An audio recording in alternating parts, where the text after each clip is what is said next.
حضرت فاطمہ رضی اللہ تعالیٰ عنہ کا انتقال ہونے لگا تو اپنی خادمہ سے کہا، حضرت علی موقع پر موجود نہیں، کہا کہ غسل کا پانی رکھا، انہوں نے پانی رکھا، انہوں نے غسل فرمایا کہ میرا فلاں جوڑا نکالا کہ چارپائی میری بیچ میں تھا، تو انہوں نے کمرے کے بیچ میں چارپائی کر دی، ایسے لیٹی قبلے کی طرف منہ کر کے کہنے لگی میں مرنے لگی ہوں، علی سے کہنا میرا غسل ہو چکا ہے، میرا کوئی کندھا بھی نہ ننگا کرے، میرا کوئی نہ سطر کھولے، میں نہا چکا ہوں، میرا غسل ہو چکا ہے۔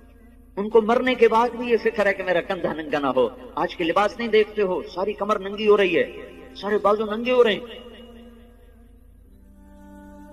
یہ مغرب کی بیٹیاں بن کے عزت پانا چاہتی ہیں، مغرب کی عورت نے آزاد ہو کر بڑا دکھ پایا ہے، مجھے میرے رب کی قسم۔